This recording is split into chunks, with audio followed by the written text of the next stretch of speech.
La epistemología del sur podemos estar o no de acuerdo con su idea, pero su idea básicamente es la siguiente, que la ciencia no responde a todas nuestras preguntas. La ciencia no resuelve todos nuestros problemas. Esa es la base de la epistemología del sur. Punto 1, la ciencia no responde todas nuestras preguntas sobre la vida. Punto 2, no resuelve todos nuestros problemas de la vida. Por eso, ¿Cuál es la primera? que no responde todas nuestras preguntas. Por eso, está en contra de ese pensamiento que nosotros estuvimos estudiando en la primera mitad del año, de que la ciencia es la que te responde todas las preguntas y la ciencia es la que te resuelve todos los problemas.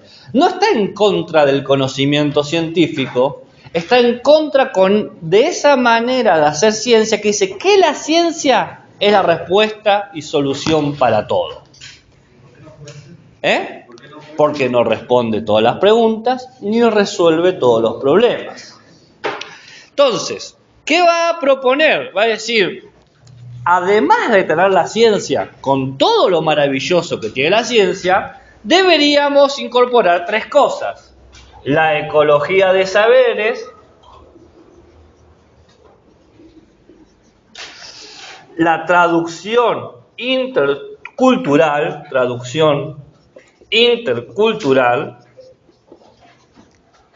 y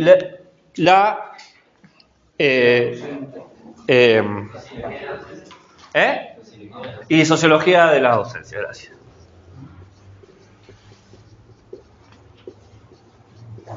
Gracias. Por lo que me han dicho, tengo entendido que han leído el texto. Caprex de presentar las cosas, se le conoce. Está bueno que lean, positivo. El texto a mí no me gusta cómo escribe Sousa, no me aburre, me parece tedioso, pero algunas ideas me parecen interesantes. Vamos primero con la idea de ecología de saberes. ¿Qué significa la ecología de saberes? Bueno, ecología más o menos tenemos una noción que habla de un equilibrio de vida o de supervivencia, ¿no? Una ecología tenés flora y fauna que de alguna manera en su forma de sobrevivir y de perpetuar la especie están equilibradas, como la cebra que come el pasto, el león que se come la cebra que se muere y le da energía al pasto y se hace que el ciclo sin fin que nos mueve a todos. Claramente, ¿no? Es el pensamiento de ecología, de la ecología. Entonces, estamos hablando acá de un equilibrio, la ecología. Pero como acá hablamos de saberes, entonces un equilibrio entre saberes e ignorancias. Básicamente, lo que va a decir la epistemología del sur es que todo saber tiene un área de conocimiento y tiene límites que son sus ignorancias, lo que no sabe. Hay algo que no sabe. Pero hay otros saberes que eso que es el límite de el límite de un saber se convierte en el área del saber de otro. Es decir, lo que es ignorancia para un saber es conocimiento para otro. Y ese otro conocimiento tendrá sus propios límites. Y esos límites van a ser áreas de conocimiento de otros saberes. Eso se llama ecología de saberes. Cada saber tiene su límite, ¿no? Hay límites, claro que hay. El límite es interno. Tu conocimiento llega hasta este punto. ¿Qué va a decir la epistemología del sur? La ciencia quiere hacernos creer que no tiene límites, que ocupa todo el área, pero no es real. La ciencia, por ejemplo, no explica cuál es el sentido de la vida. No puede. Tampoco puede explicar qué es el amor. No puede. Hay cosas que la ciencia no puede resolver. Entonces la ciencia debería aceptar sus ignorancias. Aceptar la ignorancia no es simplemente decir yo no sé, porque la ciencia sabe decir yo no sé qué hay en un agujero negro. Pero la ciencia no dice yo no sé y se queda con eso, dice yo no sé, pero pronto lo voy a saber. Aceptar la ignorancia es aceptar una ignorancia radical. Esto, por cómo estudio el mundo, por cómo evalúo las cosas, me es imposible saber. Por ejemplo, un mapa físico no me permite identificar lo político, y un mapa político no me permite identificar lo físico. Si yo tengo un mapa político de Argentina y un mapa físico, no puedo ver con un mapa el otro. Un punto de vista me impide ver al otro. ¿Esto saben cómo se llama? Pensamiento gestáltico. ¿Saben lo que era gestal?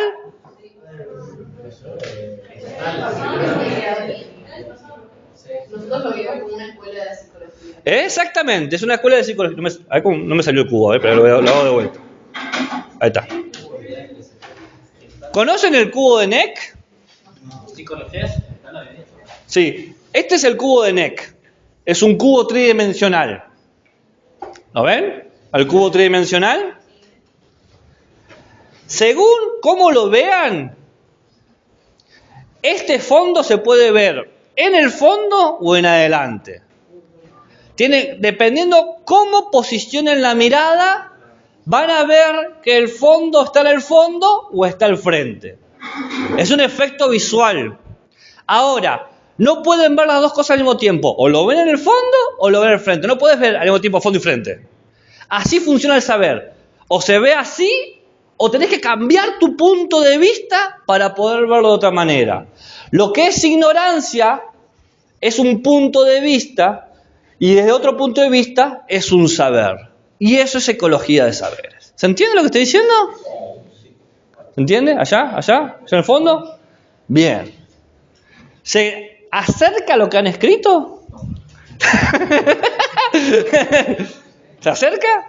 Se enfoca bastante en la ignorancia de la ciencia, digamos, como que hay que aplicarle estos saberes Salud. que se han generado por la ciencia para sacar esta ignorancia. La ecología de saberes lo único que dice es la necesidad de este equilibrio entre saberes e ignorancias. Hasta ahí llega. Digamos que la ecología de saberes es un trabajo para impedir que todo saber quiera ser autoritario, que diga yo soy el que más sabe, inclusive la religión, porque la religión en un momento fue más autoritaria que la ciencia. La religión decía, yo soy la que sabe cómo son las cosas. Después la religión perdió un poco de lugar y estuvo la ciencia, pero ahora la ciencia está cometiendo el mismo error. Dice, yo soy el que sabe. Y no todo lo podés resolver. Ahora vamos al segundo tema, la traducción intercultural. Traducción. ¿Saben lo que es traducir, no? Sí. ¿Qué es traducir? ¿Eh? No. Sí, pero no. Conceptos entendibles para las personas que tienen un Lenguaje, idioma, concepto, ¿no? Como decir yes o sí. Sabemos que son dos formas afirmativas en dos idiomas distintos, ¿no? O oui, o ¿cómo se dice? Da en alemán es sí. ¿Ya? Ok. ¿Y qué otro idioma me pueden traer? ¿En chino? ¿En japonés? Pero la palabra traducción, la definición de traducción no entiende de contexto. ¿Eh? La palabra traducción tal cual no entiende. No. Como empecé acá explicando la palabra nomás, estamos empezando. ¿Qué es traducir? Traducir esto es equivalente de esto otro, ¿no? Este significado es equivalente a este otro. Eso hace traducir.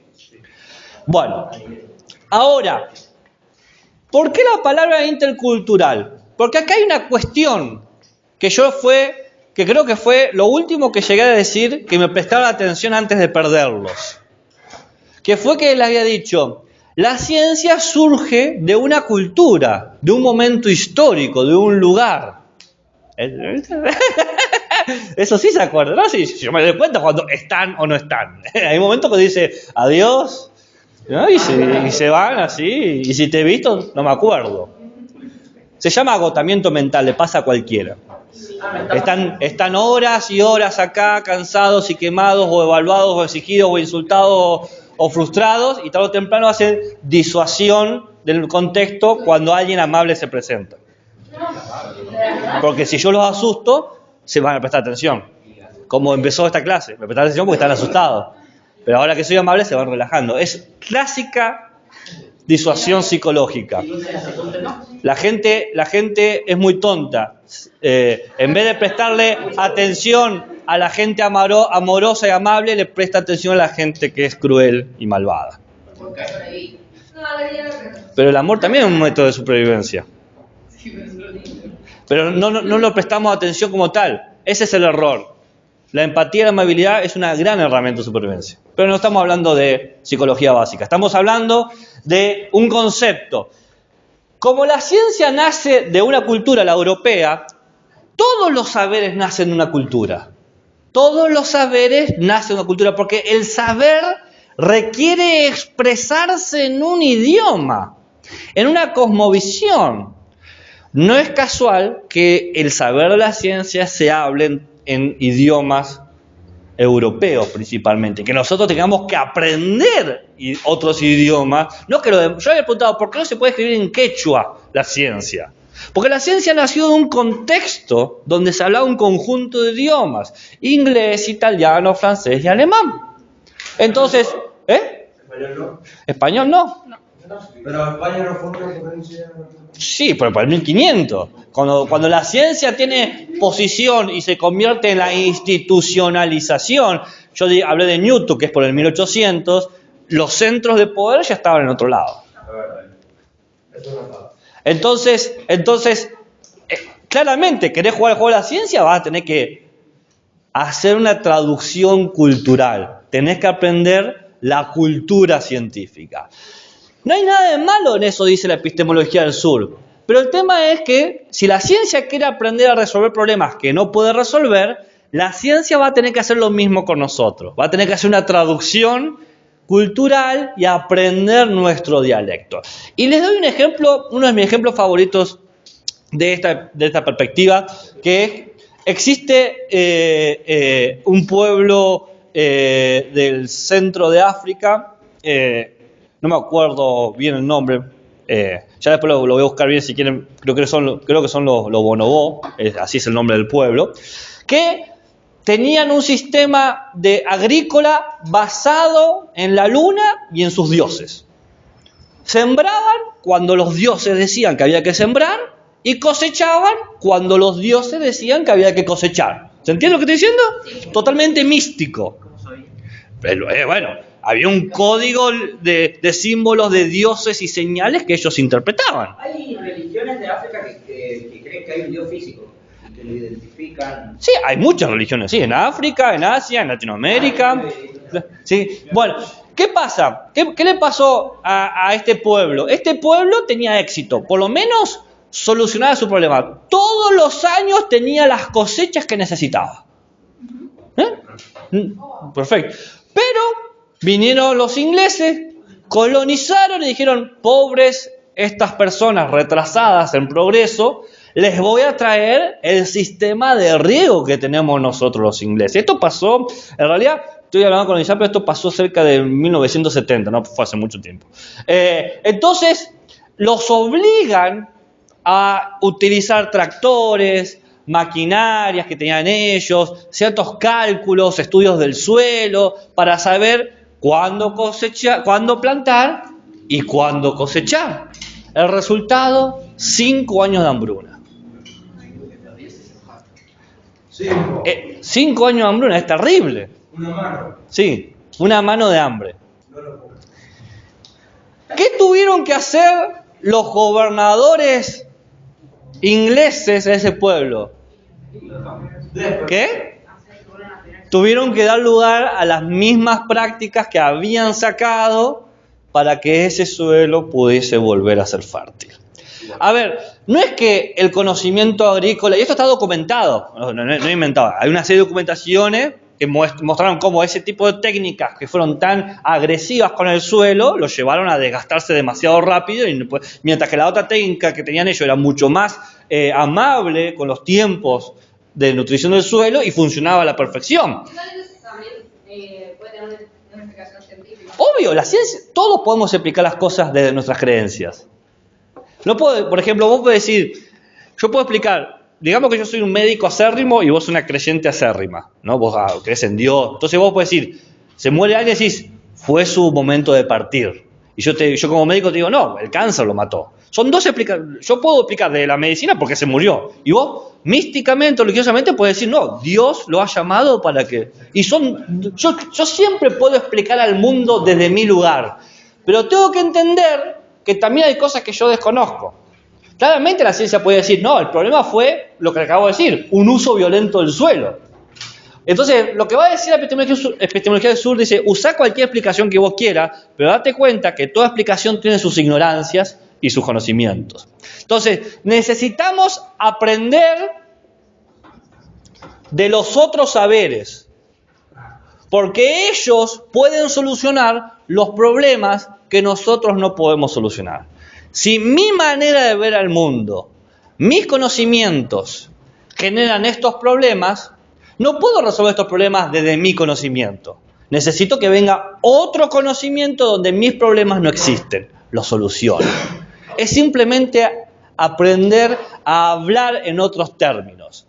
Y lo que dice la epistemología del sur dice, el problema es que nos han enseñado un solo lenguaje de las ciencias, el del saber, el de las ciencias. Ahora las ciencias tienen que aprender los otros lenguajes. Porque si no, los mismos problemas que tenemos hoy en día se van a seguir repitiendo. ¿Entienden? ¿Esto se acerca a lo que han escrito o lo que han pensado? Bien. Sociología de las ausencias. Ahí hablaba de la traducción antihegemónica. Claro, lo hegemónico es decir, el único lenguaje es la ciencia. Lo antihegemónico es, la ciencia es uno de los lenguajes del conocimiento. Hay otros. Claro, es que toda esta perspectiva es contrahegemónica. Porque ¿cuál es la hegemonía? La ciencia soluciona y da respuesta a todas las preguntas. Lo contrahegemónico es decir, la ciencia responde a algunas preguntas y resuelve algunos problemas. No todos. Mira, piénsenlo así. ¿Por qué la ciencia, sabiendo tanto, no logra producir materiales que eviten el cambio o la modificación climática? Porque la ciencia entiende por qué pasa, sabe qué lo causa, pero no lo puede resolver. No lo puede desde la década del 70-80 que lo viene diciendo. Y todas las medidas que han utilizado, validadas científicamente, no han podido frenarlo. Cada vez dice, este es el año más caluroso, este es el año más caluroso. Lo que dice la epistemología del sur dice, no es desentender el poder de la ciencia, porque la ciencia es sumamente poderosa, sino entender que quizás el problema del cambio climático, la modificación del clima, va a la par de cómo entendemos científicamente el mundo. Y si tuviésemos una mirada no científica, quizás podríamos resolver este tipo de problemas. Si logramos una ecología donde todos hablen más o menos los mismos términos, podríamos quizás resolver los grandes problemas de la humanidad. Es una apuesta. Y la tercera es la más interesante. Pensando en esto hegemónico, pensando en esta de que la ciencia es tan terrible, en este sentido de que la ciencia dice yo soy la verdad, está la cuestión de cuál es el efecto de un saber que dice yo soy el principal saber. ¿Que no son qué? Claro, primero hay un orden jerárquico, ¿no? Está acá una pirámide, acá está la ciencia y después tenemos otros saberes. Bien, punto 1. La primera idea es jerarquía. La segunda idea, ¿cuál sería? ¿Qué nos interesa tener más? ¿Un saber de quinto orden o el saber de primer orden? El de primer orden. Entonces, ¿la gente va a estudiar el primer orden? Perdón, me confundí. ¿El quinto orden? No. Entonces, ¿qué pasa cuando la gente deja de estudiar o necesitar una materia? Deja de existir, desaparece, se queda en la ausencia. Entonces, En la medida en que el discurso de la ciencia se convierte cada vez más hegemónico, cada vez más presente en la cultura, empezamos a olvidar otros saberes. ¿Cómo olvidamos? Porque la gente que lo conocía se muere y no lo pudo enseñar. Esos saberes están implementados por grupos, serían como minorías. Sí, todo saber es por grupos. ¿Bien? Y los saberes que se dejan de lado serían las minorías. No necesariamente las minorías, serían históricamente los que no van de la mano con la ciencia. Algunos saberes tienen mayoría, por ejemplo, 2 millones de personas lo siguen, y aún así, al ser no científicos, no entran en un saber de primer orden. Y esta sociología de los años se encarga de darle voz. Bueno, ahí vamos, vamos por ahí. Vamos por partes. Sí, va por el camino, pero falta un término más, falta un término muy importante. Se le llama genocidio a la muerte de un grupo de personas en particular que algo lo une. ¿Bien? Eso se llama genocidio. No, hay muchos genocidios, el armenio, el judío, el romaní, el de Ruanda, el chino, el japonés, hay muchos genocidios, ¿no? Es matar mucha gente que comparte un rasgo X. Después tenemos lo que se llama etnocidio. ¿Saben lo que es etnocidio? Matar por La la desaparición de la etnia. ¿Y qué es la etnia? El origen. Claro, como un... Ahí está, aquí un poquito de etnia para ti, un poquito. La etnia es la cultura, desaparecer una cultura, que es un efecto de la globalización. Mientras más globalizados somos, las características de nuestras culturas se disuelven y vamos como creando una cultura global. Claro, eso es un etnocidio. Para el etnocidio no necesitas matar a la persona, necesitas que la persona deje de pensar de esa manera.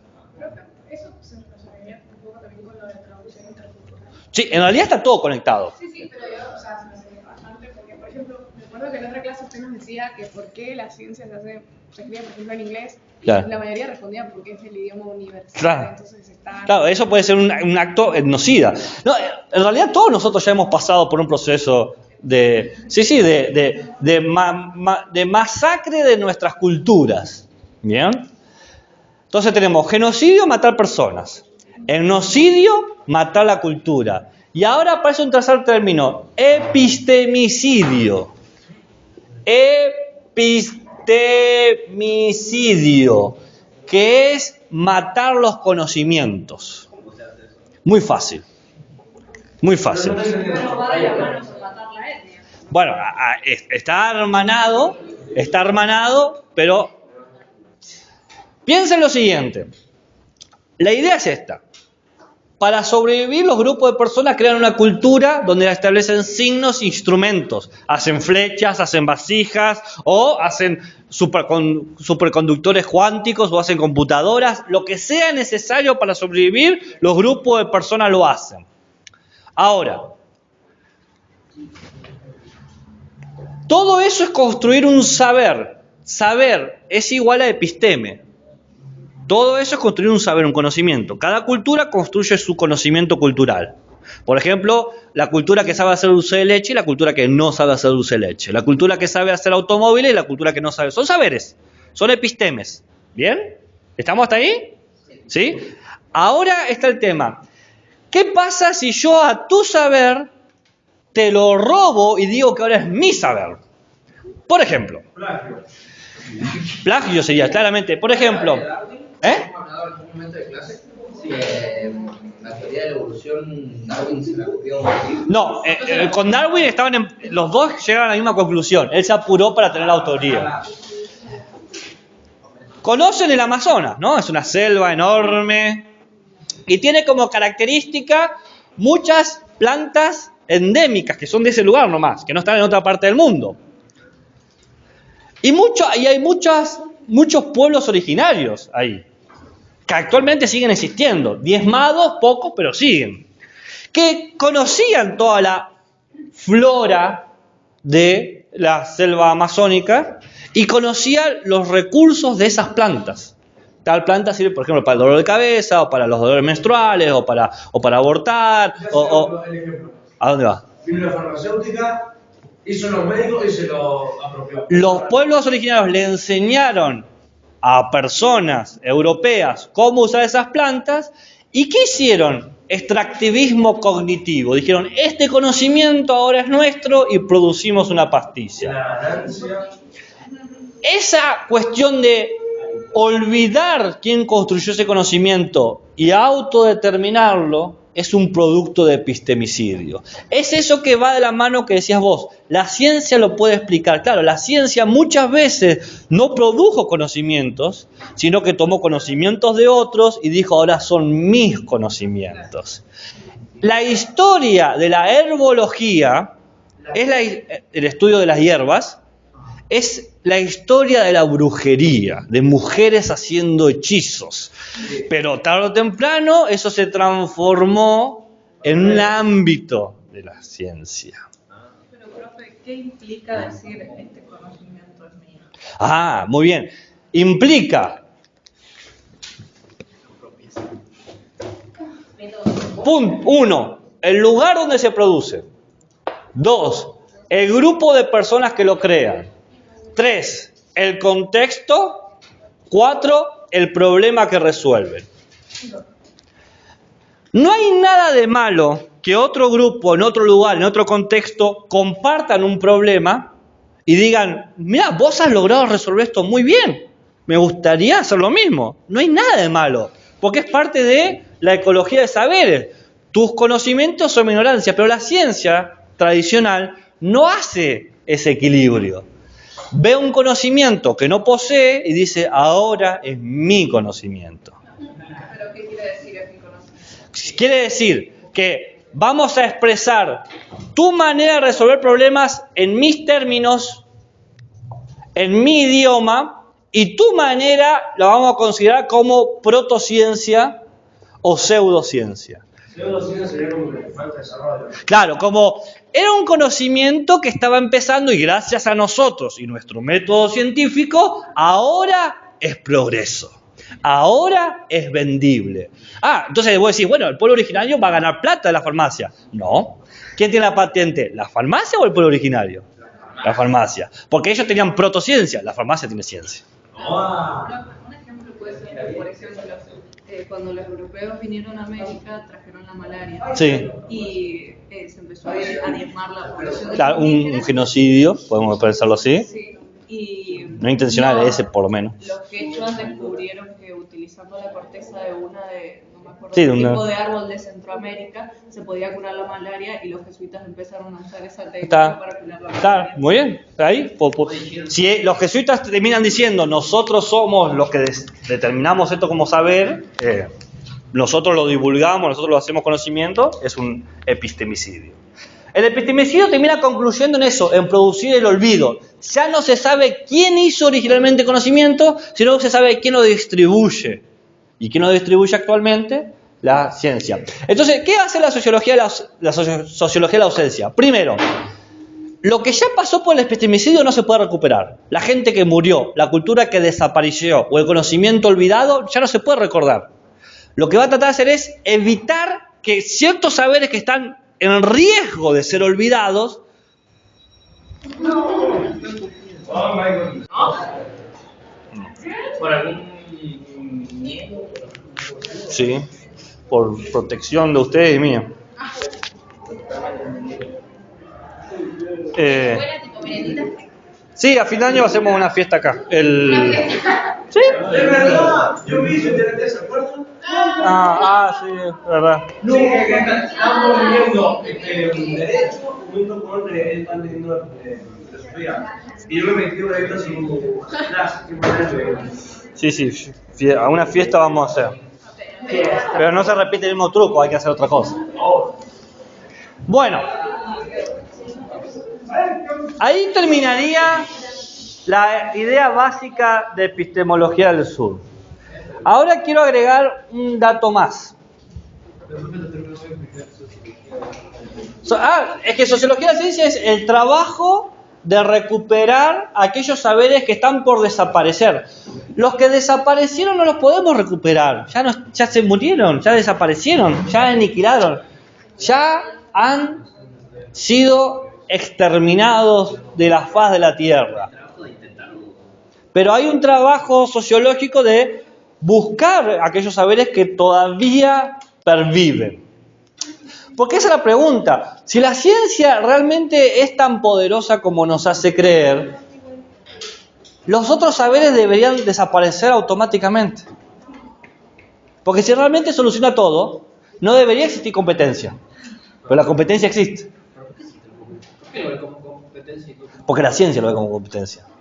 La epistemología del sur quiere verlo como ecología, como una convivencia. Ahora quiero decir algo más. Acá se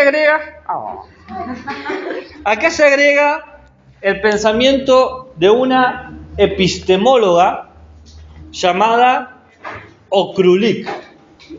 Ahí lo escribo. ¡Salud! Salud.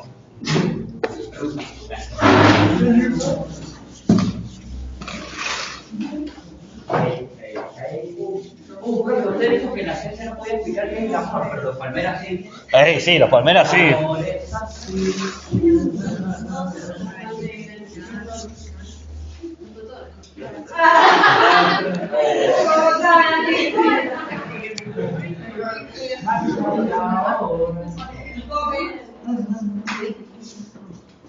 Okrulik es una epistemóloga estadounidense, está viva, y habla sobre el problema de los valores de la ciencia, porque finalmente nuestro tema de la epistemología del sur es cómo la ciencia está valorizando los otros saberes y cómo los otros saberes piden un valor justo.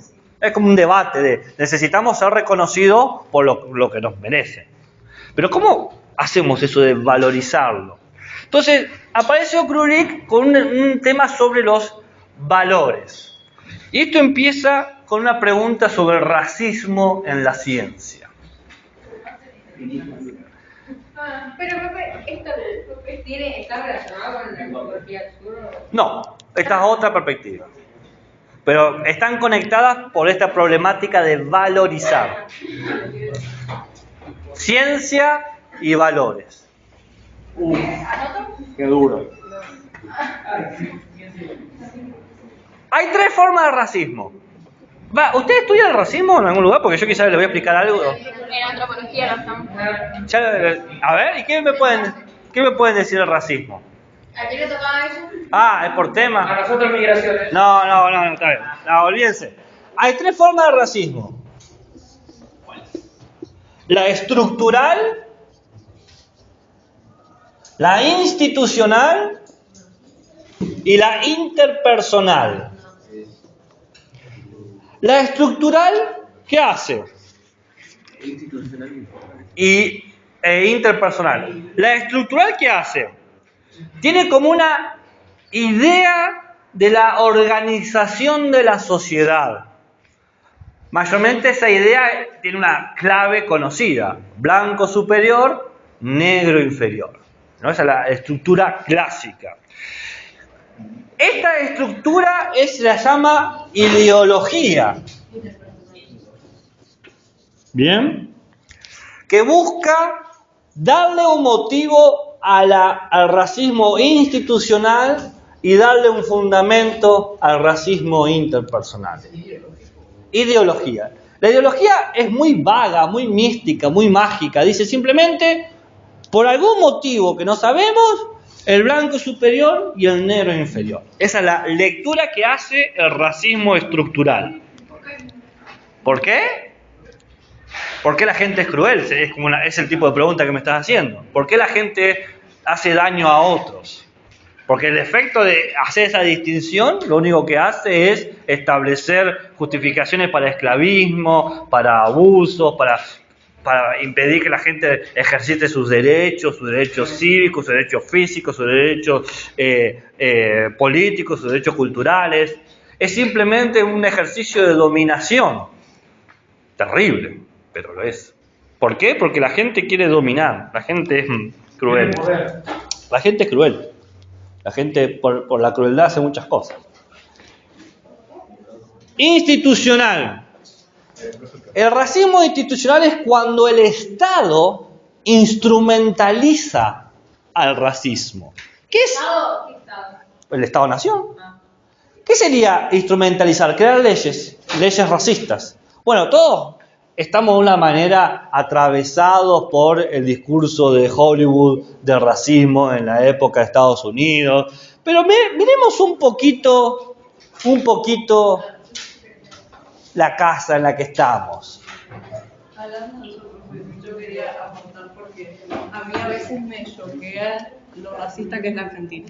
La Argentina es súper racista. Es muy racista. Somos Yo todos fui blancos. a uno Yo fui racista. Yo fui a uno de los partidos de vóley. No, igual ustedes se ríen, pero probablemente todos en este curso en algún momento usamos una frase racista como negro de mierda, negros villeros, negro gil. Sí. Entonces, no estamos con las manos limpias. Yo fui a uno de los partidos. ¿A qué?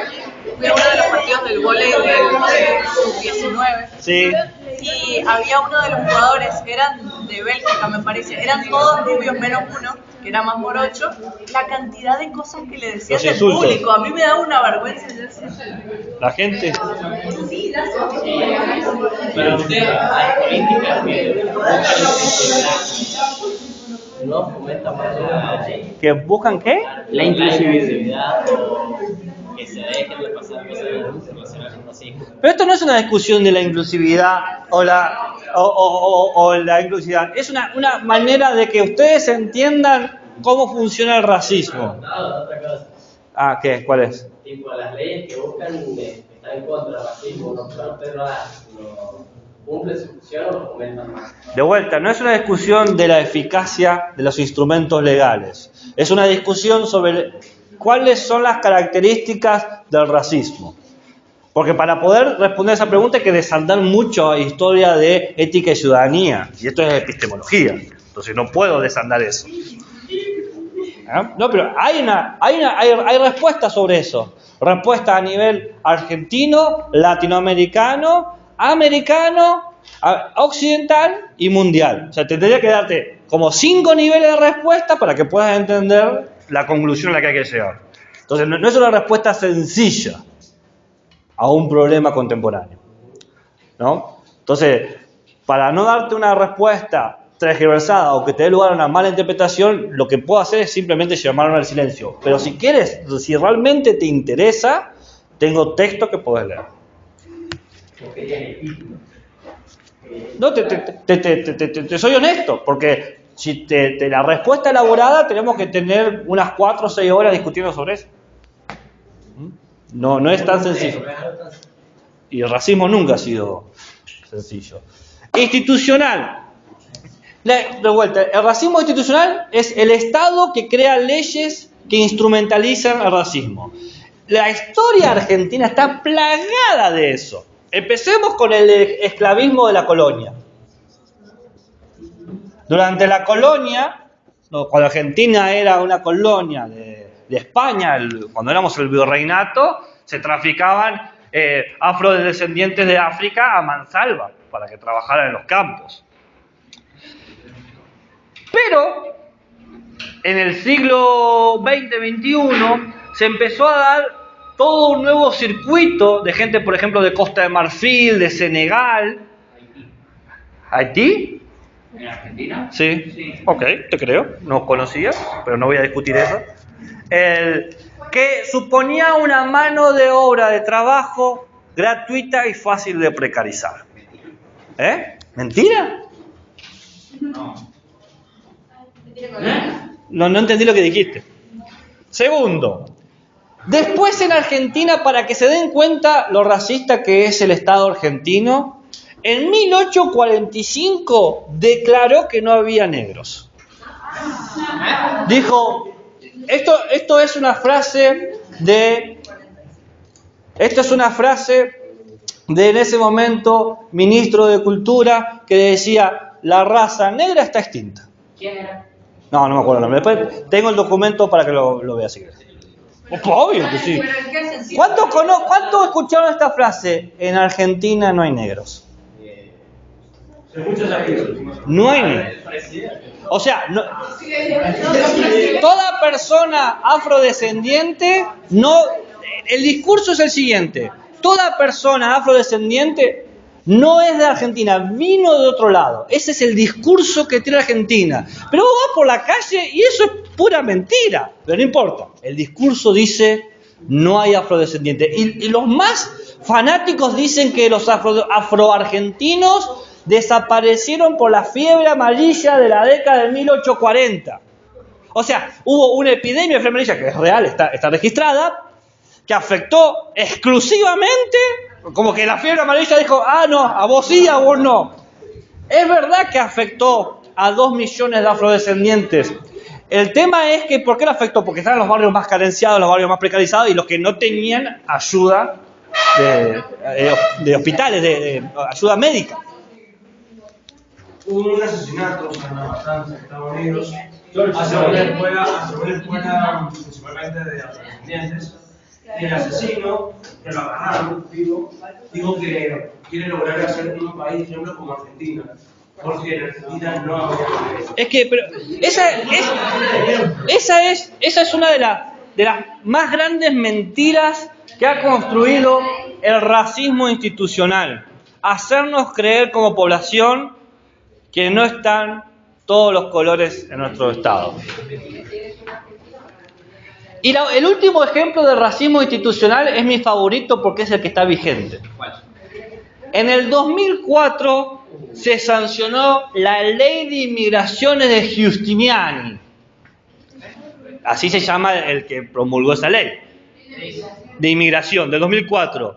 Les leo el artículo 25, que ahora es parte de nuestra bellísima Constitución argentina, que dice: bienvenidos sean los europeos.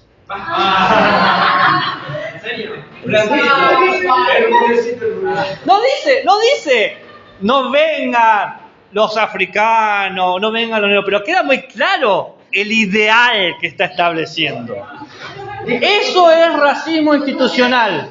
A ver, gente, presten atención. Eso es racismo institucional. El Estado crea leyes que discriminan de antemano quién tiene derechos y quién no. ¿Por qué? Por poder, la crueldad. ¿Por qué te molesta que la gente quiera poder? Como Alberto dijo, los brasileños vienen de la selva. Claro. Bueno, ese es otro ejemplo de racismo. Comparar el afrodescendiente con los monos como si no todos fuésemos parientes en términos de homínidos. Pero bueno, esas lógicas. Pero Alberto no entra en discusión. Y por último, el último racismo, el interpersonal. El racismo interpersonal es el más evidente, es el más cotidiano, es el con el que hacemos contacto social. Yo tengo acá unos ejemplos para que se den cuenta de frases racistas que pululan por todos lados. ¿Pululan? Sí, que hay muchas. Trabajo negro, mano negra, negro de mierda, negro planero, negro choripanero, negro morocho. El concepto de morocho también es racista. Fue creado dentro de una casta de razas criollas. Durante el virreinato del Río de la Plata se creó un sistema de castas sociales de acuerdo al color. Los europeos estaban arriba, los criollos que eran europeos que se cruzaron con pueblos originarios y tuvieron un hijo blanco. Y lo que después tenés distintas mulato, morocho, va generando distintas categorías. Inclusive el concepto morocho acá que se utiliza hasta de manera amistosa viene de un contexto racista. Esas palabras tienen una connotación racista, pero las usan afectuosamente. O sea, hay muchas madres que dicen negrito. Que ciertas comunidades sepan revalorizar positivamente el lenguaje despectivo habla de hacer control del discurso. Como por ejemplo las comunidades LGBTQ toman la frase puto de mierda para revalorizarla, o las mujeres toman perra, soy una perra, como para revalorizarla. Pero sería estúpido de nosotros no saber de dónde viene eso y poder entender, porque si no entendemos eso, no sabemos en qué contexto se pueden utilizar, qué tipo de sujetos pueden, ¿Qué pasa, Pablo? qué tipo de sujetos pueden decirlo bajo qué contextos. ¿Bien? Todo esto es un preámbulo, porque estoy tratando de meterles en el racismo de la ciencia. Ahora, el racismo interpersonal es efecto del racismo institucional y del racismo estructural. No existiría el racismo cotidiano si no hubiese un Estado que lo avala, y no existe un Estado que lo avala si no hay una ideología que la promueve. ¿Ok?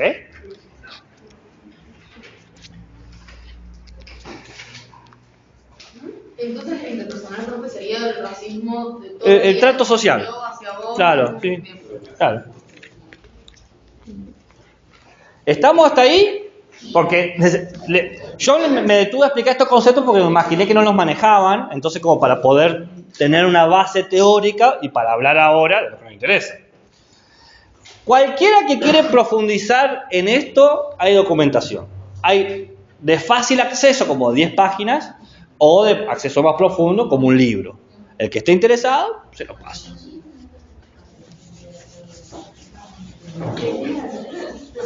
¿Usted tiene estos libros descargados ahí en la computadora? Sí. Yo tengo todo digital. ¿Y lo lee cuando no se acuerda de algo? Ya me los leí. Sí, si necesito una cita o algo, sí. Yo trato de hablar de lo que leo, de lo que estudio, de lo que no sé, me llamo al silencio. O digo, sospecho tal cosa, tengo esta sospecha, pero no tengo cómo probarlo.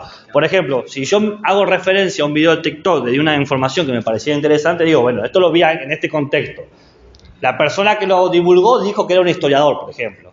Yo no sé, no lo puedo chequear, pero parece legítimo, parece plausible. Entonces, no, claro, porque hay muchos intelectuales que utilizan las redes sociales para difundir conocimiento y en ese sentido me parece genial. Y hay mucha gente que dice que son profesionales y divulgan conocimiento que no son. Bueno, todo esto racismo importa porque Okrulik es negra. Creo que se veía venir, ¿no? Era como...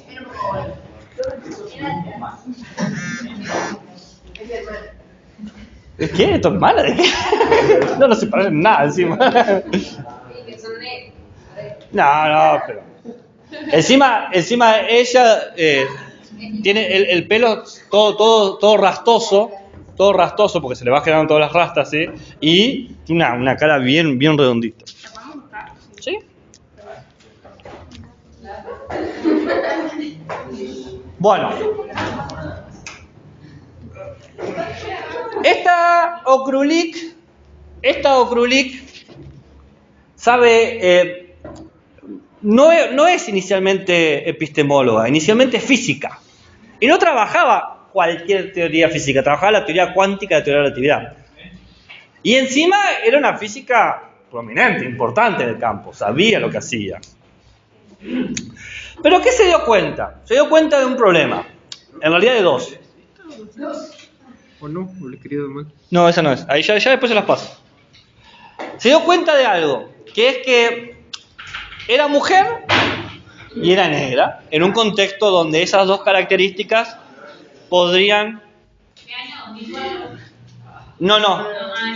El texto este creo que es del 2015. ¿De dónde es la chica? De Estados Unidos, creo. O creo que es de Reino Unido, pero trabaja en Estados Unidos.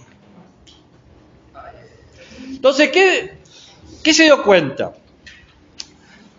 Que la ciencia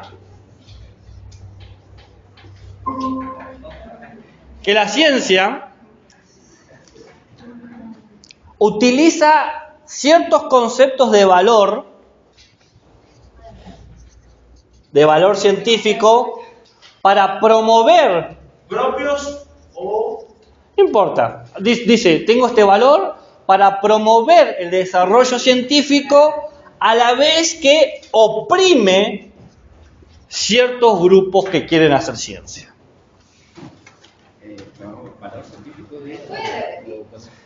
La ciencia propone valores, no sabemos cuál, por ahora valores. Un valor puede ser la libertad, el progreso, la razón, no importa. Propone un valor, ¿para qué? Para el desarrollo científico, promover el desarrollo científico, pero al mismo tiempo oprimir a un grupo de personas. Utiliza el mismo valor que le da lugar al desarrollo científico para que un grupo de personas no pueda trabajar o estudiar o formarse. Y logra hacer esto porque hay una imagen de la ciencia que dice básicamente, la ciencia está libre de valores. La gente cree que el valor, por ejemplo, la libertad, es algo político o es algo cultural. No piensa que el conocimiento puede tener, por ejemplo, un valor de libertad o de democracia. Entonces, al pensar que los valores no son científicos, la ciencia puede utilizar ciertos valores para oprimir. Entonces, va a decir Okrulig lo siguiente. Ella cree que la ciencia es una de las mejores maneras de conocer al mundo, si no es la mejor. Ella está a favor de la ciencia. Y que para conocer requiere valorar al mundo. Cualquiera que conoce dice, esto es importante, esto no es importante, esto es relevante, esto sirve para mi experimento, esto no sirve para mi experimento, esto sirve para el progreso, esto sirve para el progreso. O sea, la ciencia está valorando todo el tiempo, porque las teorías las llevan a valorar cosas. Pero algunos valores son mejores que otros. Algunos valores son más prácticos. Les leo lo que dice Okrulig. Dice ella, la ciencia está bien, pero aún quiero reconocer que gran parte de la motivación provino del hecho de que, por ejemplo, sabés que la religión oprime a las mujeres y la gente dice, oh bueno, es una cosa de fe, ¿qué se puede decir? Pero si es ciencia, no es una cosa de fe, la gente dice, son solo hechos. Señoras, justo está en un discurso sobre la ciencia, las mujeres, entonces está hablando para un mayor colectivo de mujeres. Señoras, tienen que entenderlo. Cuando emigré acá, como estudiante de posgrado, estaba tratando desesperadamente de alimentarme y obtener dinero. Iba por ahí y solicitaba trabajos bancarios y esas cosas. Y tenía que completar formularios sobre mis enfermedades médicas, incluido cuáles eran mis periodos y cuándo los tenía. O sea, aparte, para darle un trabajo ya tenía que decir la regularidad de sus periodos. ¿Saben que todo esto fue considerado como una base científica para buenas prácticas de empleo? Pero ahora que soy mayor, creo que esto no es tan irrelevante. Muchos de los primeros trabajos sobre ciencia de valores se ocuparon de las ciencias médicas porque en realidad eran los médicos los que controlaban la vida de las mujeres casi completamente en ese momento. ¿Qué está diciendo Okrulig? Está diciendo que mucha gente, por criterio científico, genera políticas de trabajo o mecanismos de trabajo que terminan oprimiendo. Yo les conté la historia de la pastilla anticonceptiva, ¿sí, no? Sí. Bueno, eso es una decisión médica, una decisión de un grupo de científicos que afecta inmediatamente a una forma de vida. Que uno tenga que conocer como empleador los ciclos de menstruación de una persona, uno puede decir, bueno, quizás para poder crear espacios donde pueda ir, si tiene dolor menstrual muy fuerte, lo que sea, pero también es opresivo porque es dar tu cuerpo a un control normativo establecido por valores del mercado laboral y por valores médicos, que te diga, esta es la cantidad de horas apropiadas que podés tener el dolor menstrual. Esa es la misma cara que pone Okrulig. Imagínense si un trabajo le digan, reconocemos que ustedes como sujeto de trabajo o científicas menstruan, pero pueden menstruar una vez cada 28 días por 3 horas. ¿Cómo carajo hago yo para controlar eso? No tengo poder sobre eso. Bueno, ya sé que no se controla, pero discutir con esa lógica, pero te va a decir el empleador o el científico, bueno, pero el promedio de mujeres hace esto. ¿Y si yo no entro en el promedio de mujeres? Entonces, de repente, la ciencia que parecía no tener valores está juzgando sobre mi cuerpo. y está estableciendo cómo yo puedo trabajar y cómo puedo yo participar del trabajo.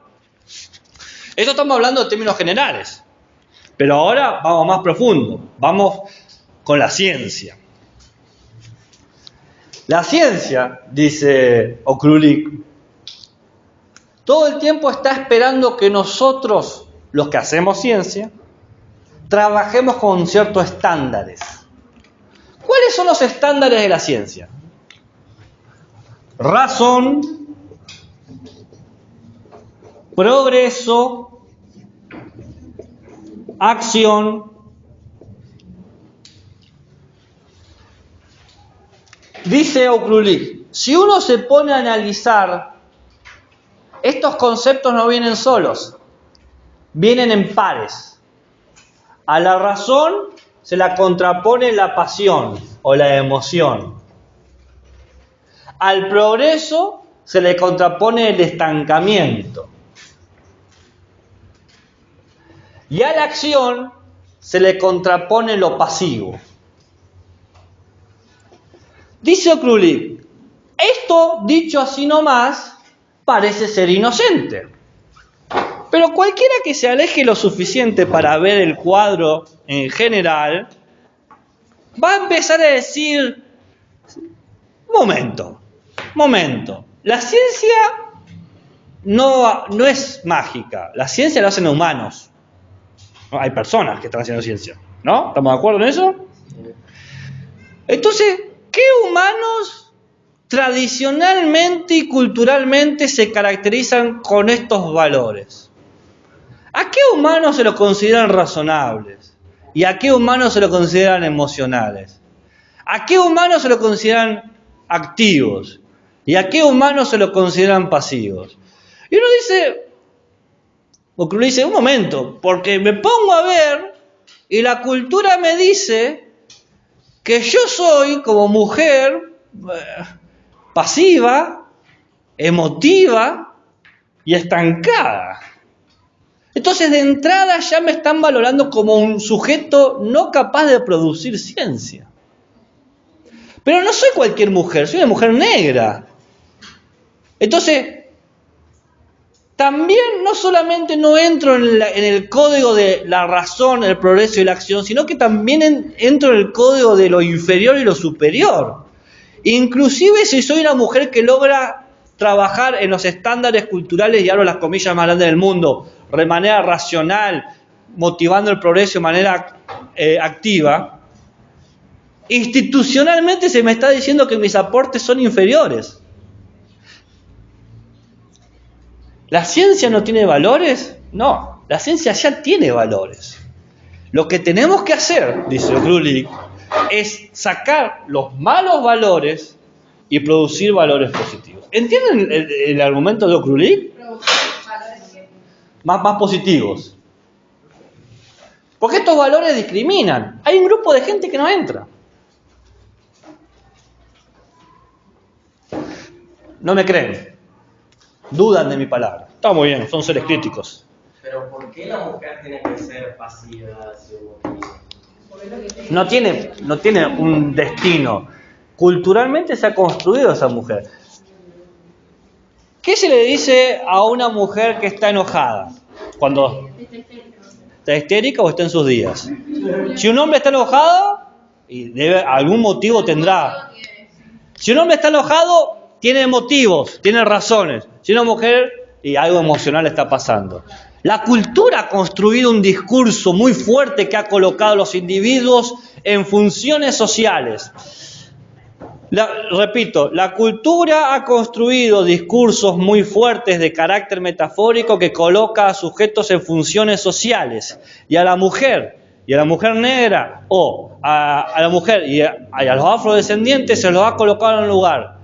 Tu producción de conocimiento no va a ser nunca tan eficaz, tan productiva, tan propositiva, tan colaborativa como la ciencia que va a ser el hombre blanco europeo de mediana edad, bla, bla, bla, bla, bla, heterosexual, bla, bla, bla, bla, bla, bla, bla, bla. Piensa, antes de seguir indagando, si la dificultad para ver no viene quizás de los privilegios que nosotros, los hombres blancos, tenemos. Yo lo que me cuestiono, ¿no sería más fácil cambiar estos ideales culturales? ¿No sería más justo cambiar los ideales culturales en vez de cambiar esos motivos por los cuales se hace la ciencia? Muy buena pregunta, porque la cuestión es, ¿cuál es el ejemplar de conocimiento? No, el ejemplar de conocimiento es la ciencia. La ciencia, dice Okrulik, tiene una responsabilidad, porque si la ciencia sigue reproduciendo esto, lo está validando. Les cuento una historia bellísima. Se llama La historia del cerebro humano. No es mía, es la historia de Okrulik, no la inventé yo. Es así. En la década del 40 se dijo, claramente el hombre es superior a la mujer. Obvio, por supuesto. ¿Por qué? Y porque es más racional, ok. ¿Pero por qué es más racional? Porque uno ve y más o menos son cuerpos bastante parecidos. Entonces dice, no, lo que pasa es que el hombre tiene algo que no tiene la mujer. Su cerebro es más grande. No, es chequeable. ¿Y qué hicieron? Dijeron, muy bien, vamos a por fin probar que el cerebro del hombre tiene mayor volumen que el de la mujer. Un cerebro más chico significa más chico se consideraba más idiota. Estoy hablando de 1940, ubicate en la época, ¿no? Entonces, ¿qué hacen? Agarran dos amables personas que se disponen, mentira, agarran dos muertos, hombre y mujer, de edad parecida, estilo de vida parecida, miden y ¿qué encuentran? Que el volumen del cerebro de la mujer era más grande que del hombre. ¿Y qué dijeron? Dijeron, bueno chicos, nos equivocamos los hombres, demos lugar a la mujer. No, en la década del 50 sale una nueva teoría, no es el volumen, no, es el peso. El cerebro humano del hombre pesa más que el cerebro de la mujer.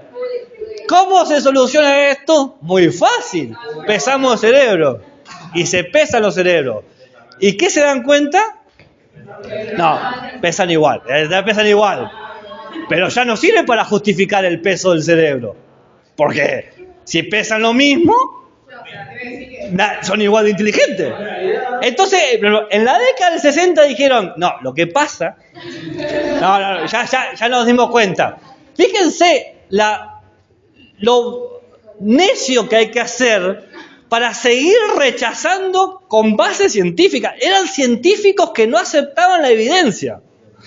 Porque estaban basados en esto. No eran nosotros los chicos que estamos haciendo cosas. Eran gente que estaban en comités científicos, en congresos mundiales, representantes de la gran casta de la ciencia con eso, ¿no? Entonces, dice, lo que pasa es que no es el volumen, es medio tonto, no nos dimos cuenta, fue mala la nuestra. Tampoco tiene que ser el peso. Y sí, porque el cerebro del elefante pesa más que el del hombre, pero no por eso es más inteligente. No. Entonces, no, lo que debe ser es la proporción del glóbulo frontal, esta parte donde está toda nuestra personalidad. Todo lo que ustedes son está acá. Se destruye esto y desaparece. Entonces, está acá, no es todo el cerebro, es esta. Entonces hay una proporción entre tamaño del cerebro y tamaño del lóbulo frontal que nos va a dar claramente que la proporción del hombre es mayor que de la mujer. Lo miden y ¿qué pudo haber pasado? Y el de las mujeres era más grande. ¡Ah! No, es que no podía ser, porque el cerebro no es un pedacito, el cerebro es todo. Entonces, en la década del 70 van a proponer otra cosa. Van a decir, no, claramente medir un pedacito de cerebro en otro no tiene razón, porque el cerebro tiene la memoria, tiene la parte óptica, no es un solo pedazo. Es más, hay gente que se lastima cierta parte, un pedacito, y siguen viviéndolo más bien. Entonces, no debe estar la inteligencia allí. La inteligencia está, claramente, dicen estos científicos, en las redes neuronales que se van formando. Ya estamos en la década del 70-80. Pero toda esta investigación, el objetivo era probar el cerebro, era demostrar lo que para ellos era obvio, que el hombre era más inteligente. Y si las mujeres fuesen tan inteligentes, ¿por qué no participan en la ciencia? ¿Por qué no hacen matemáticas? ¿Entendés los discursos como son? ¿Por qué no son millonarias las mujeres? No, la mujer, ¿qué busca? Casarse y tener hijos. Todo el mundo lo sabe. ¿Ves cómo el discurso cómo va? Entonces dice, la evidencia es abrumadora. ¿Quién tiene hijos? ¿El hombre o la mujer? La mujer. Entonces claramente la mujer quiere tener hijos. Argumento de ese estilo. Sí hubiera mujeres en la ciencia, pero no se caen. ¿Por qué? Acá hay una cuestión de invisibilización, ¿no? La mujer que participaba tenía que participar con el seudónimo, o vestida como hombre, o escondida, o si publicaba no podía publicar con su nombre, publicaba a su marido con el nombre de ella. Quizás el marido nunca hizo ciencia, pero aparecía el nombre de ella.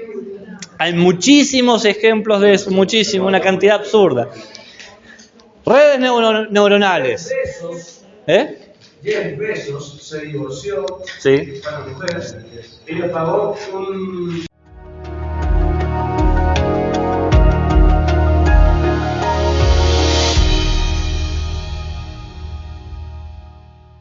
Gente, este lunes hacemos el debate, vamos a poner una mesa circular, etcétera, y hablaremos sobre De Souza y Okrulik. Espera, ahí vamos. Ahora, ¿qué es lo que van a tener que hacer? Punto 1. En base, no estoy dictando, no le estoy dictando. En base al trabajo que ya hicieron, refinarlo o arreglarlo en base a lo que estuvimos hablando de Souza para ver que esté bien la cosa, que no la estén pifiando, ¿ok? Sí. Y vamos a agregar una idea más, pero todavía, como no terminé de explicarlo Krulik, no les digo qué más agregamos para debatir el lunes. Es simplemente para que lo reflexionen, no lo tienen que escribir. O sea, tienen que escribir la consigna, no tienen que escribir lo que les voy a pedir. Habíamos dicho básicamente con Okrulik dos cosas importantes. En primer lugar, que la ciencia no está exenta de valores. La ciencia todo el tiempo valoriza a los sujetos que hacen ciencia y por lo tanto, al valorizar, genera una jerarquía de qué personas pueden hacer ciencia y qué personas no pueden hacer ciencia. Y cuando valorizamos personas, inmediatamente valorizamos ideas.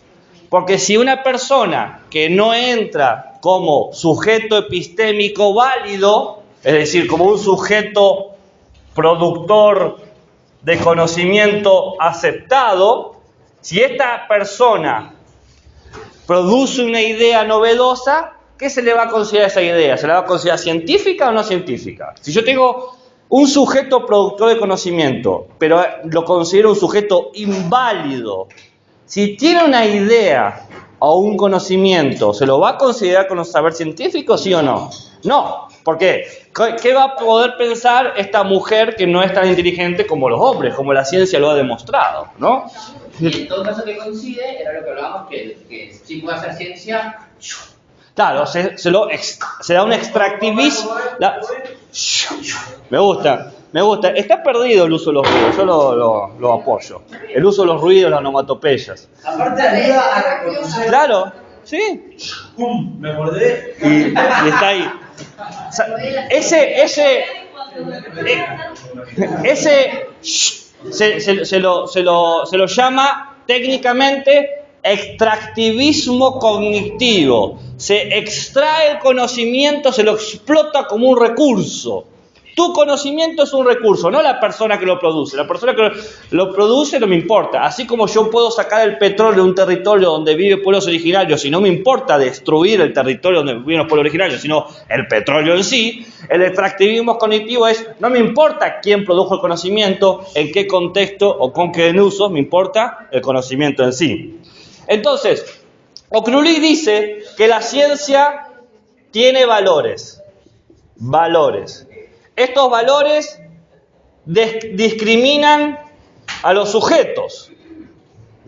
Y estos sujetos se consideran no válidos para hacer ciencia. ¿Qué es lo que hay que hacer frente a esto? Dice Okrulik. Bueno, punto 1, aceptar que toda ciencia supone valores, supone valorizar al mundo, a las teorías y a los sujetos. Al mundo, a las teorías y a los sujetos. Al mundo, a las teorías y a los sujetos. Supone valorizar al mundo, a las teorías y a los sujetos. Segundo, saber que hay valores que producen efectos negativos. Hay valores que producen efectos negativos, como racismo, machismo, discriminación, extractivismo cognitivo, extraer el conocimiento de los otros, explotar el conocimiento de los otros, eso sería el extractivismo. En el caso de las flores, Exactamente, muy bien, está on fire hoy. This boy on fire. Bien, extractivismo, de extraer, con B corta. Extractivismo cognitivo. En la historia del... De nuevo el segundo punto. De nuevo el segundo punto. Extractivismo cognitivo. No, ¿qué me has preguntado? Efectos negativos. El machismo. Perdón. El racismo y el extractivismo cognitivo. Claro. La historia de la mujer en la ciencia está atravesada por estos valores negativos. Si una mujer produce ciencia, ya por ser mujer no es un sujeto productor de conocimiento válido. Punto 1. Punto 2. Cuando produce ideas interesantes, inteligentes o prácticas, esas ideas inmediatamente se transfieren a las autoridades masculinas inmediatas. Estábamos hablando, ayer se cortó la historia del cerebro y la inteligencia humana, cómo se iba definiendo. Pero también habíamos mencionado rápidamente la historia de la primera mujer de Einstein, y también está la historia que, no recuerdo si lo comenté acá o en otro grupo, de Rosalind Franklin. ¿Lo comenté acá? ¿No comenté la historia de Rosalind Franklin? Rosalind Franklin era una cristógrafa. Cristógrafa. Sacaba fotos con cristales. Es una técnica química orgánica de sacar fotos de pequeñas partículas con cristales, sí. Voy a contar la historia, la versión corta. Estaban tratando de codificar el ADN y entender cuál era la estructura del ADN. La hipótesis era que el ADN era de doble hélice, pero no había evidencias. Estaba esta mujer, Franklin, y dos científicos, Watson y Crick. ¿Bien? Crick, Watson y Crick. La cuestión es que la prueba concluyente, crucial, de que el ADN es una estructura doble, es una fotografía que saca ella, con una técnica que ella inventó, que muestra claramente la estructura de doble hélice. ¿Qué hacen Watson y Crick? Le dicen, ok, lograste encontrar la evidencia, tenés que publicar un paper y probablemente ganar el premio Nobel, o, esa es una opción en la historia, o entran a su departamento, le rompen el escritorio, le sacan la foto y publican un artículo y ellos ganan el premio Nobel. ¿Qué creen ustedes que pudo haber pasado? La segunda opción, claramente, la segunda opción. Extractivismo cognitivo, gente. Eso es literalmente extractivismo cognitivo, es tomar el recurso. ¿Pero por qué harían eso estas personas? ¿Malvadas? No son malvadas como tales, podemos hacer todo juicio moral, pero para la institución ciencia, ellos eran los sujetos válidos del conocimiento.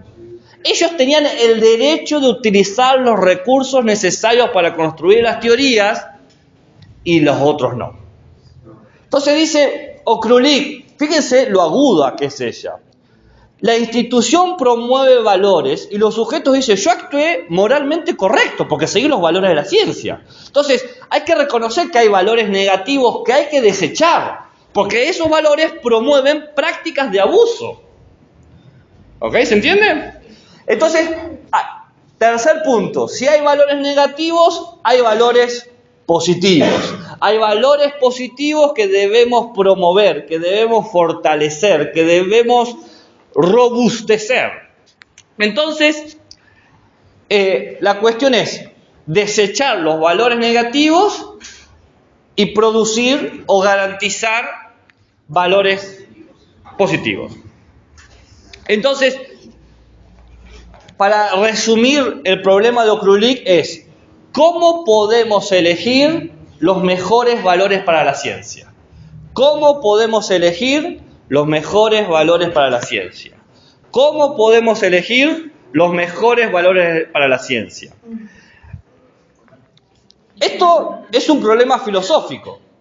Entonces, no tenemos una respuesta clara, porque quizás lo que es un buen valor para vos es un mal valor para él.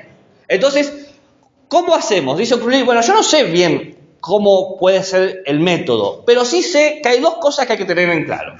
Dos criterios que hay que seguir. ¿Se entiende? No va a decir, este es el mejor valor y este es el peor valor, pero va a dar dos criterios para decir, ok, nos sirve como forma de medida, de comparación, para comparar y no meter la pata. El primer criterio que da Okrulik es no limitar la muestra. No limitar la muestra. ¿Qué es esta muestra? Es la muestra de quién estudia y qué se estudia. ¿Quién estudia? ¿Quiénes van a participar en la investigación? ¿Todos hombres? Si hay un grupo de investigación que es una comunidad de todos hombres, dice, lo primero que tenemos que sospechar es que quizás acá no hay un valor positivo, porque está la muestra limitada a solamente un grupo de personas. Segundo, ¿qué se estudia? La decisión de estudiar X cosa. ¿Quién lo decidió? ¿Quién lo determinó? Si eso es solamente un grupo de hombres blancos, y bueno, quizás hay un pequeño sesgo. ¿Por qué? No porque los hombres blancos sean malos en sí mismos, sino que van a elegir las cosas que le preocupan a ellos. Es así. Alguien trata de estudiar lo que le preocupa. Entonces dice, a mí me preocupa esto, por ejemplo, el cáncer de próstata, entonces voy a poner mi plata y mi investigación en eso. ¿Y qué pasa con el cáncer uterino? No me preocupa, no tengo útero, no me va a preocupar. ¿Se entiende cómo funciona? Entonces dice Okrulik, si vamos incorporando más voces para decidir qué se estudia y quiénes pueden estudiar, podemos garantizar una democratización de la ciencia. La ciencia es más democrática, hay más voces para estudiar. ¿Les conté cómo se desarrolló los cinturones de seguridad? ¿No? ¿De qué hablamos? No hablamos de nada en clase, estamos al pedo hablando de Showmatch y de Oppenheimer y Barbie, pero nunca hablamos de las cosas importantes. El cinturón de seguridad se desarrolló con un modelo de maniquí específico. Un modelo de maniquí específico que no tiene senos. Es plano, ¿no? Y una contextura y un tamaño promedio a un tipo de persona promedio, mayormente un hombre. Entonces, esto está demostrado. Si no me creen, pueden ir a los estudios. Los cinturones de seguridad tienen como un 80% mayor de probabilidad de salvarle la vida a un hombre que a una mujer. ¿Por qué? Porque están diseñados pensando en un cuerpo. Sí, es decir, no piensa el cinturón de seguridad en los senos, no piensa en que hay una protuberancia acá, y tampoco piensa en el tamaño del cuerpo de promedio menor de altura de las mujeres. Entonces, mueren por ahorcamiento o mueren porque le destruye el pecho. Entonces, ¿cuál es el problema acá? ¿El problema fue pensar en el choque? No, es una buena idea. Crear un sistema de seguridad que en una colisión proteja al conductor. El problema fue que quienes desarrollaron eso fue un grupo muy limitado, una muestra muy pequeña, hombres pensando en hombres usuarios de automóviles. ¿Se entiende? Entonces dice, no limitar la muestra, ampliarlo. Ahora, recién a partir del 2010, 2015, se empezaron a usar dos tipos de maniquíes. Pero el cinturón de seguridad existe desde la década del 60. ¿Entiendes? Y tampoco se ha vuelto una normativa establecida el utilizar cinturones inclusivos. ¿Cómo hacer inclusivo? Y hay unos diseños, eso es propio para los ingenieros, que consideran otros cuerpos. O también hay ciertos modelos de automóviles que te dan a elegir el tipo de cinturón según quién va a ser el conductor principal. Pero bueno. Qué raro, porque que tenés que agarrar esta parte del cuerpo, entonces estoy pensando cómo sería un cinturón. Bueno, es un desafío, claramente. Pero no se pensó ese desafío, porque no era que no había mujeres conductoras en la década del 60, del 70, del 80, del 90, del 2000, del 2010. Siempre existieron. Y no era que no había choques, siempre hubo choques. Desde que se inventó el automóvil, desde que el ser humano está en un vehículo, de una carreta con un caballo, hay colisiones. ¿Cómo? Entiendo que es un chiste desafortunado, ok. Muy bien, ¿qué dice la estadística? Claramente. ¿Usted lo sabe? Yo lo sé.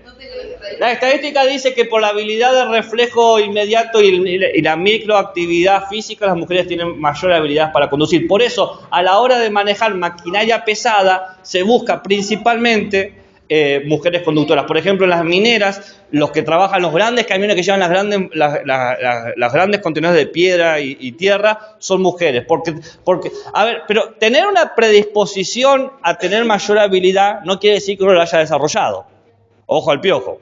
Porque, aunque los hombres no tienen esa predisposición, pero pueden aprenderla. De igual manera, la mujer puede tener. Los hombres tienen mayor predisposición al equilibrio. Predisposición no es definición. Predisposición, no sé. Predisposición no es definición. Por nuestra fisiología tenemos ciertas predisposiciones, pero el cuerpo es plástico y se puede desarrollar. Por eso, por ejemplo, qué sé yo. Pasa que desandar tantos mitos crudos es muy difícil. Está el mito de que los hombres tienen mayor capacidad de organización en espacios pequeños, porque tienen capacidad de pensar una espacialidad que las mujeres no. Hay un mito. El hombre ordena mejor. Ve un baúl y sabe cómo poner las cosas para guardarlo todo. Ese es es un mito. Son mitos. ¿En qué está basado ese mito? Está basado ese mito en ciertas prácticas de que al hombre se le daba una tarea de ordenar objetos mayores y a la mujer le daba el orden de ordenar platos en una alacena preparada. Que ni siquiera la alacena está preparada para la altura promedio de la mujer. Esa es otra cosa. Pero son altas, ¿por qué? Porque quien pone la alacena, ¿quién es? ¿La mujer o el hombre? El hombre. Fíjense cómo se van diseñando ciertos mitos. ¿Y por qué? Porque Obvio que sí. Hay casas que miden 2 metros y que ya el techo ya te termina quedando 1,80 de espacio y nada. No, la casa de 2 metros miden alta porque sirven para la refrigeración. Es un pensamiento de mantener la temperatura. Pero ¿quién coloca la alacena? Lo coloca a su mirada. Yo si coloco algo lo voy a colocar acá. Pero mi pareja, que para mí es petiza, tengo que colocarlo acá. Si yo lo coloco acá, no me veo, tengo que colocarlo acá al espejo. Entonces, acá hay un tema. ¿Quién coloca qué? ¿Y qué tiene que hacer la persona en una sociedad machista? Tiene que aceptar que el espejo ahí se tiene que parar un banquito, o tener punta de pie o lo que sea. En la medida que toda institución está atravesada por sistemas sociales de relaciones de poder y la ciencia es una institución atravesada por sistemas sociales de relaciones de poder, el que tiene más poder va a establecer qué práctica se tiene que seguir. Eso, uno puede decir, ok, que hay que hacer una revolución y que los que están abajo estén arriba, y vuelve un ciclo de injusticias. Lo que hay que buscar es una democratización, ampliar la muestra y que todos tengan voz y buscar un punto medio o un punto de acuerdo. Piensen lo difícil que es acordar entre ustedes como personas. No piensen en su género o en su sexo. Agréguele ahora la ecuación de estar atravesados culturalmente por una perspectiva de género y cómo construye su identidad de género, y agreguen ahora ciertas lecturas fisiológicas y biológicas sobre su sexo. Y fíjense cómo se va complejizando las discusiones. al punto de qué se termina haciendo. Es muy difícil. Para eso está el segundo criterio, que es buscar, a ver si lo leo acá. El segundo criterio es entender que la ciencia replica los valores sociales. El que hace ciencia nació... ¿Estás levantando la mano? Ah, No, pensé que quería dar la estadística. Ah. 7 de cada 10 hombres causan los accidentes de tráfico, las mujeres es 3 de cada 10, y que se debe porque las mujeres son mucho más precavidas y los hombres más propensos a pisar el acelerador y ir en mayor velocidad. Bueno, perfecto. Yo no sé manejar, así que no... Pero estadísticamente hay ciertas distribuciones que están reforzadas por valores culturales, sociales, políticos, económicos, etcétera, etcétera, etcétera. Pero sería necio de nuestra parte no ver que ciertas valorizaciones culturales y sociales sobre el género y el sexo van forzando las conductas y las prácticas cotidianas. Hay cierta manera, para el que le cueste entender esto, es muy fácil. Si no lo ves, es probablemente porque sos privilegiado. Si vos decís, yo no veo el problema, es porque claramente estás en una posición donde no hay un problema. ¿Como Barbie? I am Barbie girl in a Barbie world. Is the plastic. Perdón. En la película se vieron un montón de hombres mayormente que decían que como que nada que ver el mensaje que se había querido dar y qué sé yo. Y yo por lo menos yo sí me sentí por ahí identificada y un montón de mujeres se han sentido identificadas porque como que están dentro del problema. Entran en ese... Claro, en cambio el que no está dentro de eso no lo termina dentro. Claro, a ver, no es que no lo va a poder... Estoy de acuerdo con sí, puedo modificar una cosita.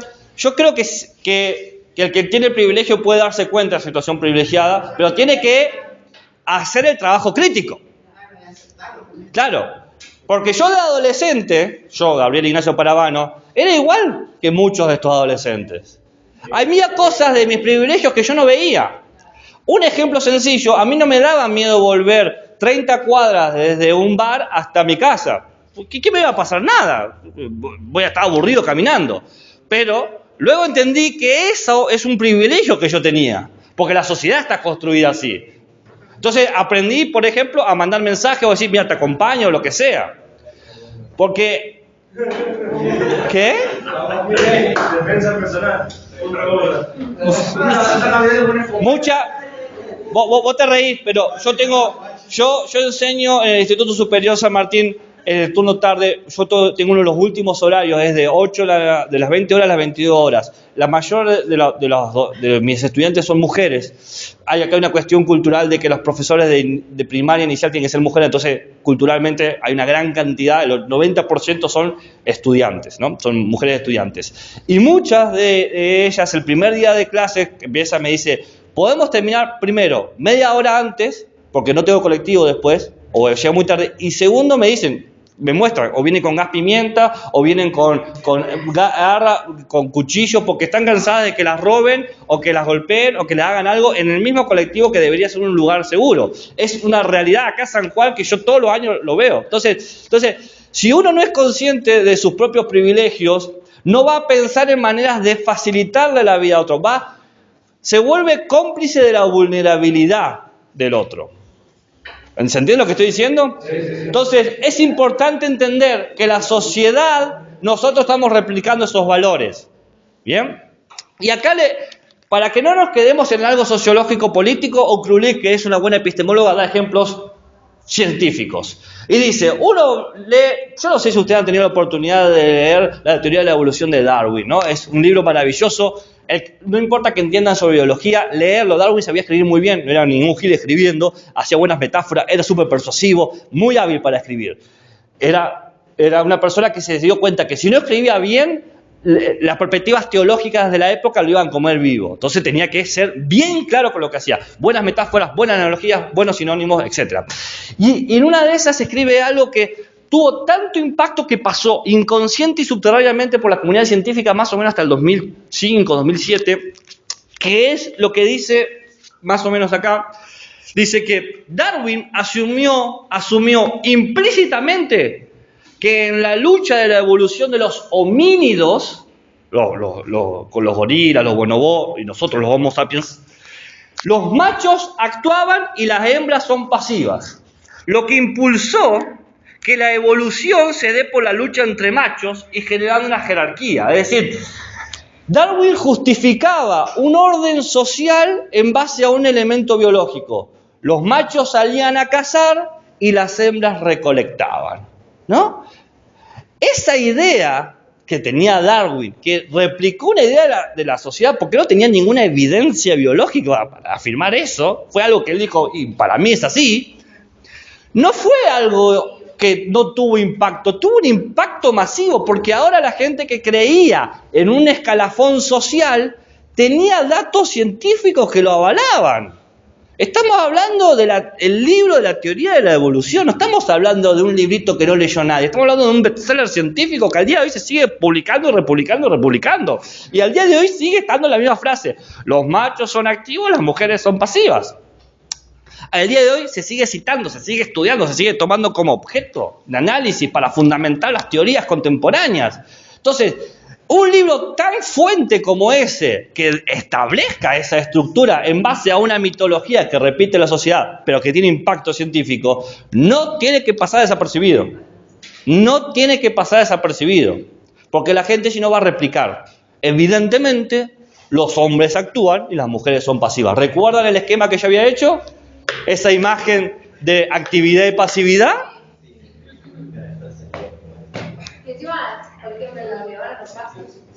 No pasa ni en los humanos, no pasa en los humanos, pero es una idea. Es una... ¿Qué? La gente lo tomó así tan fuerte porque estaba en un libro, científico. Acá sale que yo, hombre, soy más... Obvio.